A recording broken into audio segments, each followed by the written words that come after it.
Hello friends, जय हिंद। जैसा कि हम लोगों ने आने वाले रीट एग्ज़ाम के लिए सीडीपी के 4000 प्रश्नों की क्विक रिवीजन सीरीज जो हम लोगों ने स्टार्ट किया था, तो इसमें से 400 क्वेश्चन हमारे हो गए थे और इस वीडियो में हम लोग 500 क्वेश्चन तक कंप्लीट करेंगे, जिसमें से हम लोग 100 मोस्ट इंपॉर्टेंट क्वेश्चन पढ़ेंगे जो आने वाले एग्ज़ाम के लिए बेहद इंपॉर्टेंट है। और अगर आपको वीडियो अच्छा लगे तो चैनल को सब्सक्राइब करें, वीडियो को लाइक करें, कमेंट करें।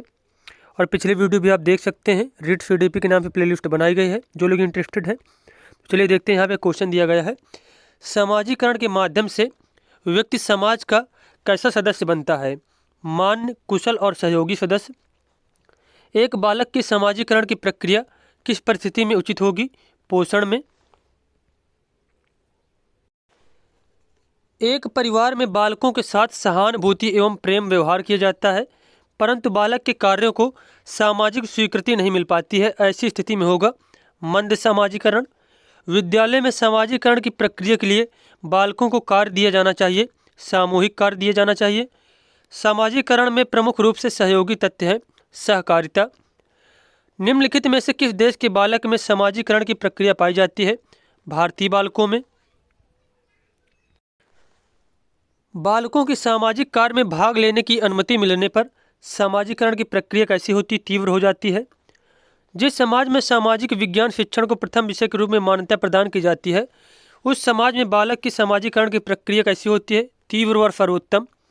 समाजीकरण की प्रक्रिया में प्रमुख रूप से योगदान होता है पुरस्कार एवं दंड का। विद्यालय में किस प्रकार का शिक्षण समाजीकरण का मार्ग प्रशस्त करता है? गतिविधि आधारित शिक्षण, खेल आधारित शिक्षण, समूह शिक्षण। खेल आधारित शिक्षण और समूह शिक्षण। समाजीकरण की प्रक्रिया में योगदान होता है मूल प्रवृत्ति एवं जन्मजात प्रवृत्तियों का, बालक के व्यक्तित्व का। मानव जैविकी प्राणी से सामाजिक प्राणी कब बन जाता है?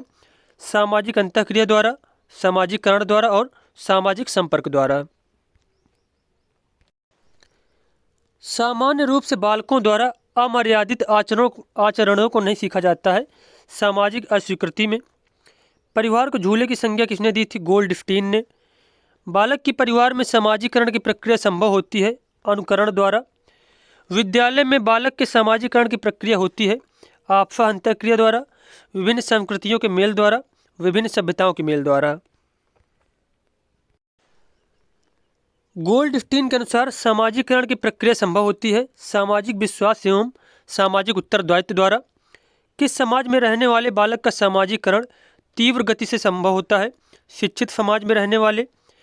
खेल कूद में समाजीकरण की प्रक्रिया की तीव्रता का आधार होता है अंतःक्रिया, प्रेम एवं सहानुभूति और सहयोग। अगला क्वेश्चन यहाँ पे दिया गया है, जिस समाज में रीति रिवाज एवं परंपराओं का अभाव पाया जाता है तो उसमें समाजीकरण कैसा होता है? मंद होता है। निम्नलिखित में से किस स्थान के बालक की समाजीकरण प्रक्रिया तीव्र गति से होगी? ये ऑप्शन इसमें से कुछ सही नहीं है। क्वेश्चन इसमें से जब ऑप्शन होंगे तभी आप लोग सही कर पाएंगे।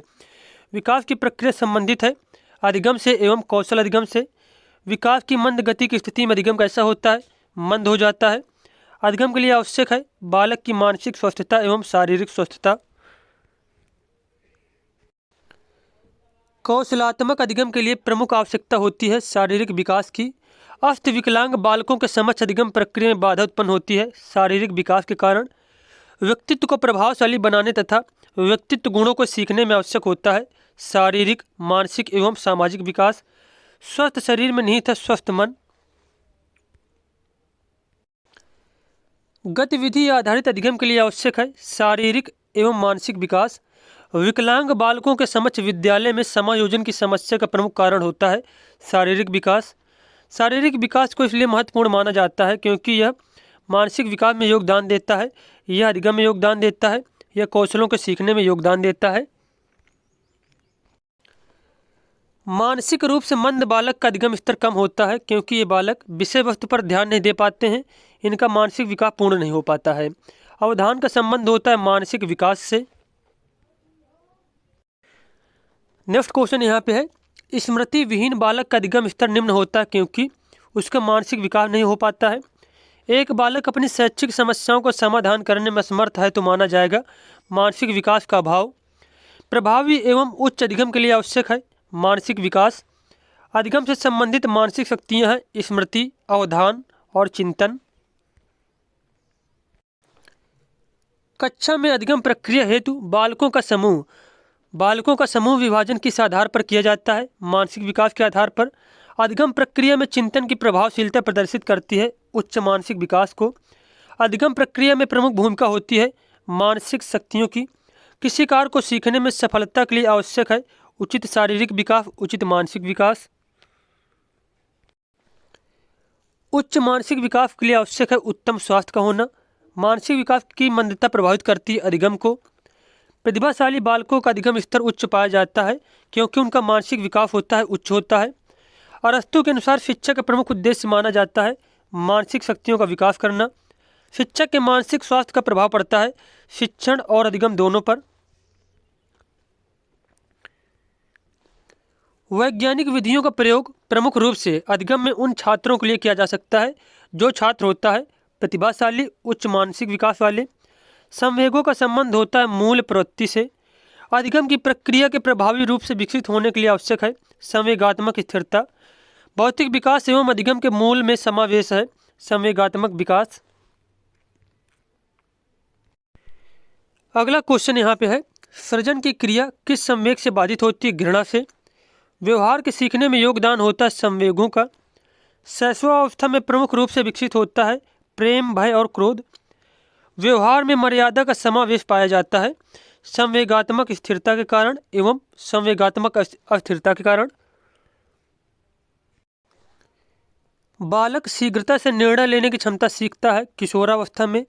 व्यक्तित्व निर्माण एवं विकास की प्रक्रिया में योगदान होता है संवेगों के स्थायित्व का। एक किशोर भूख लगने पर खाना बनाने का प्रयास करता है तथा खाना बनाना सीख जाता है। उसका यह प्रयास माना जाएगा संवेग द्वारा सीखना। अगला क्वेश्चन है, एक बालक को धन की आवश्यकता होने पर पिता से धन मांगता है। इसके लिए उपेक्षा मिलने पर वह धन कमाने के लिए विभिन्न कौशलों को सीखने लगता है। इस कार्य में किस संवेग का योगदान होता है? आत्म अभिमान का।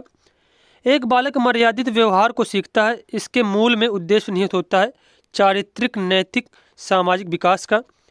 मुनरो के अनुसार चरित्र में समावेश होता है स्थायित्व का एवं सामाजिक निर्णय लेने का। चारित्रिक विकास के अंतर्गत विकास संबंधी क्रियाओं को बालक सीखता है आत्मनुशासन से, मर्यादित व्यवहार और नैतिक व्यवहार।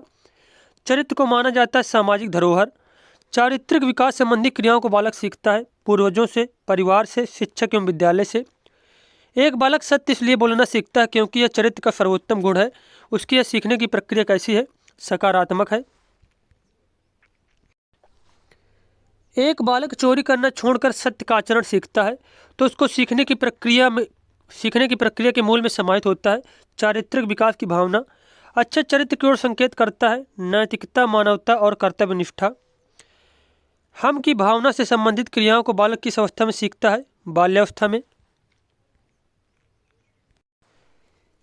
बालक विद्यालय में शिक्षक के गुणों को ग्रहण करता है क्योंकि वह शिक्षक को स्वीकार करता है चरित्रवान व्यक्ति के रूप में। नैतिक क्रियाओं को सीखने के समय बालक की आयु होती है लगभग 4 वर्ष। बालक अपनी क्रियाओं को परिणाम के आधार पर सीखने का प्रयास किस अवस्था में करता है? 5 से 6 वर्ष में। क्रो एंड क्रो के अनुसार जन्म के समय बालक होता है सामाजिक व असामाजिक दोनों रूप से। बालक सामाजिक व्यवहार को तीव्र गति से सीखता है सामाजिक विकास की अवस्था में। सामूहिक व्यवहार को बालक प्रथम रूप से सीखता है शैशवावस्था के अंत में। गिरोह बनाने की प्रवृत्ति बालक सीखता है बाल्यावस्था में। सामाजिक भावना से संबंधित कार्यों को बालक सीखने लगता है बाल्यावस्था में। आत्म प्रेम अर्थात स्वयं को आकर्षक बनाने की गतिविधियों को बालक सीखता है किशोरावस्था में।